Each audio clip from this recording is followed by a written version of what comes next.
Becky Hill, wow, I'm actually so honored to finally chat to you. I'm quite a fan, actually. I've followed your career for quite a while. Before The Voice, though, what actually made you get onto The Voice? I was trying to get out of my schoolwork that I was doing and needed a legitimate reason. Is that genuinely the reason? That was genuinely one of the reasons. Yeah. Okay. So yeah, I thought, what a better excuse than to go on TV and get out of my A levels, like from that point. Well, nobody could say you're lying. I mean, they could see you. The proof is there. The alibi. I mean, that's a perfect alibi. Literally, the dog eating my homework was an excuse that was starting to wear thin. So I thought, what else could I do? But like from a very young age, you seem to me like you're the type of person who would very much try and control your own career in your own hands and not really be at the mercy of others. And it seems like throughout your career, you've kind of had this vision of what you wanted to achieve. And have you got there yet? I'm definitely very, very close to world domination. That's the final plan. Yeah, I definitely feel like I'm kind of conquering the UK, which is nice. And then now it's time for everywhere else. And next up is South Africa. So that's next on the conquer list. Absolutely. I think you're doing a good job at that already. I think you're close to becoming a household name here. I tell you what, you got one or two streams on Spotify. Yeah, I've got my mom listening to my album throughout the night time while she sleeps. So yeah, they're doing a great job of racking up the millions of streams that I've got. I must say it's phenomenal what you've achieved up until now. Now this new album you've got coming out now, it's supposed to be a debut album, but obviously you kind of released an almost greatest hits before you released the debut album. What was the thinking behind that, and then waiting till now to release a debut album? You know what? This was a really clever label marketing tool. It started off just being an EP. So on Get to Know, there are 4 tracks that nobody had heard of. And that was going to be the original EP that we were going to put out there for people to have new music.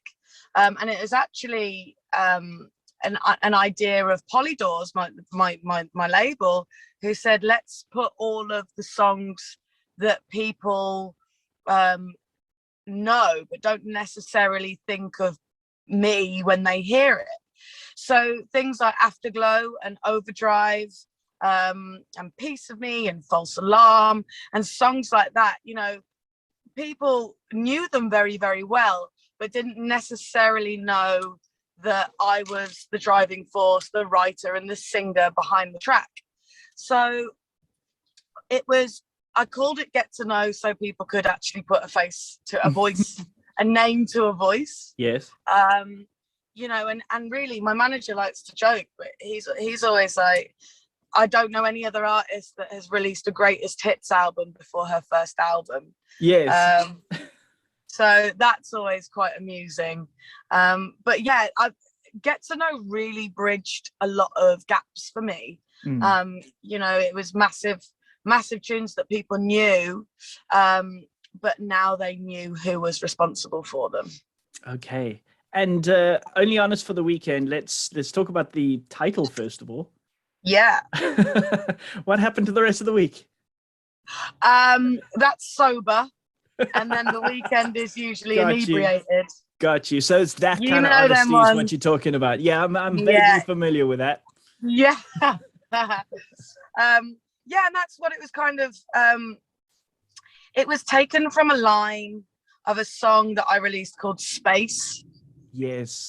And Space didn't really do very well in terms of charts. You know, it was a really bad chart position, and I was really sad about it because I actually thought Space was an amazing song. So to honor Space, And I definitely thought it was one of the best songs I'd ever written. So to honor that song, I took the first line from Space, which goes, "It's like we're only honest on the weekend, only when we're out our minds," and that became the song title, the album title. Now, would you say this album's like a culmination of all of your hard work that you've put together throughout all the years? Obviously, I mean, we're taking Get to Know out of the equation because like most of those songs people knew already. Would you say that this is just a culmination of something that you've worked towards since you began your career? Oh yeah, massively. I mean, since I came off The Voice, and I remember keeping all the contacts that I'd made. Yes. And making sure that I rang people after the show, management teams. And I remember going to one management company and them going, "We can make you £100,000 in 3 months." And I was like, "Oh wow, that's amazing. We can ship you around the country, and you can be Becky Hill off The Voice, and you can sing the songs that you sang on the show." And then I went to the second management company, and they said, "We will put you in writing sessions, and you can write, because you obviously already write music," which I did. I wrote songs back in my hometown. Yes. And they said, "Becky, if you write good music, good money will follow." And I knew from that point forward that that's what I wanted to do. I wanted to write really good music, and I always wanted to write an album. I just didn't expect it to take quite so long, but I'm glad it did, because I don't think I would have been ready for it if it had come any sooner. So I'd always set out to write an album. I'd actually set out to write 8 albums. Okay, so wow, that's awfully specific.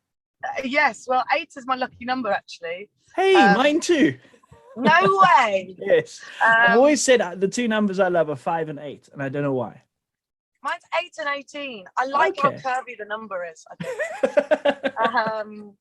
So yeah, I've got 7 more to go, and I can't wait to start writing again. When this album debuted on the album charts in the UK, were you quite emotional? I was in my kitchen. I streamed the UK singles chart every week. It's just like it's my Friday night thing. So, and I was in the kitchen. I vaguely remember Scott Mills saying something along the lines of, "You were in tears when that was." Oh, when yes. you heard that. I don't know if I got the wrong end of the stick on that. You're nearly right. Okay. I'd had a really bad day at work. Okay. And I was feeling really sad, and I was tired and miserable, and this day at work was really unorganized, and I found it a real struggle to get through. And I got home, and I had a package waiting for me, and I opened the package, and it was a box full of my CDs, my physical album copies. Okay, yes. And I broke down. Yeah. Oh, that's amazing. Because throughout all the hard work, it's moments like opening up your debut album, physical copy, and seeing like the reality of what you're doing. Spotify's great, streams are great, but it doesn't really hit you until you're sat looking at your album that you've spent so long working on. And I was in bits. It really put things into perspective, because the bad days are all worth it for times like that. Absolutely. So yeah, that's why I was really upset and emotional, but it was tears of joy, really. I mean, look at me. I still collect CDs. I mean, I'm still old school. Right. Old school, man. So I don't get it from an artist point of view, because I've never been an artist, but I get it from having that physical copy. It just feels like it just means a little bit more than, going online and streaming it or whatever it might be. So I totally get that. Relationship. Yeah. Yeah, and that's how I grew up. That's no, how I carry grew up on. listening to music. you know, I used to sit in my bedroom as a kid listening to CDs and listening to albums in their entirety. And I used to love being able to get a piece of an artist from their album. Yes. You know, you really get people, you know, you really get an artist's personality and what they're like and how they write, and, you know, and I think that's really special. And it's kind of sad that that's almost dying out a little bit now. Absolutely. Do you look at the songs that you've released, or just the songs that you've made, not even released, and think to yourself, well, I can trace my entire relationship with all the songs that I've released in terms of chronological order? I was going through that bad time at that point. That's my favorite bit. Yeah. And it's like your whole career is a reflection of your personal life. That's my favorite bit about writing music, because it is, I don't think about an audience. I think about how I would like to say, you know, how I would like to remember that feeling, how I would like to listen to, you know, if I was going to hear that situation again, you know, and recite it in a musical form, how would I like that to sound? And I think that's my favorite part about writing music, is that I love how personal it is for me.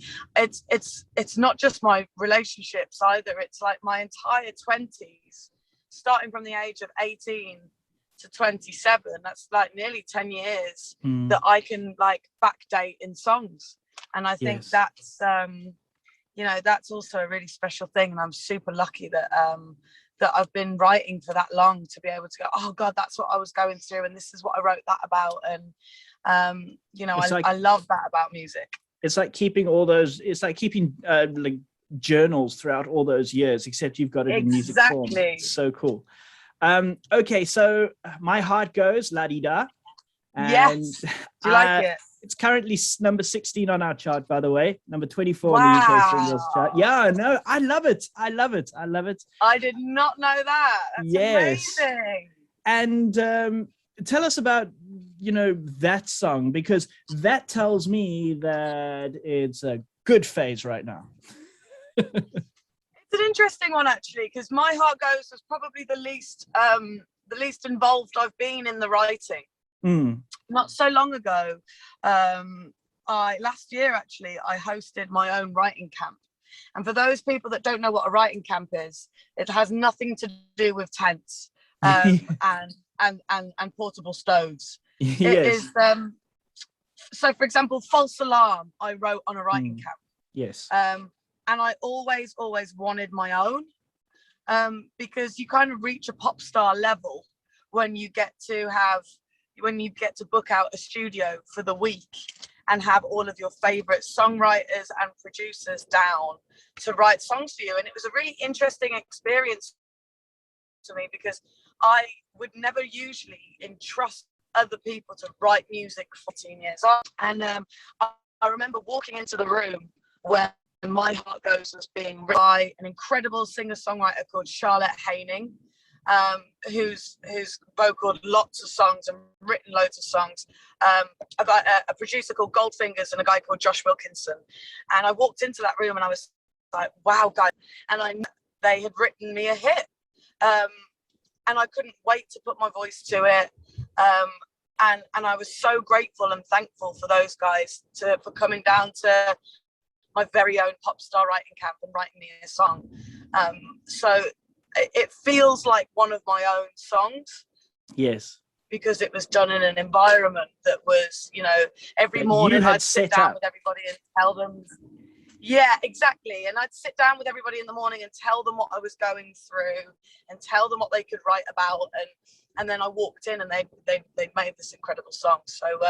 So yeah, for me, it was one of those songs that didn't necessarily say too much, but it was the vibe of how it made me feel that I really resonated with, and hopefully other people feel like that as well. Absolutely. Becky, thank you so much for your time. I know that you are very, very busy. For your time. This was such a lovely interview. Thank you.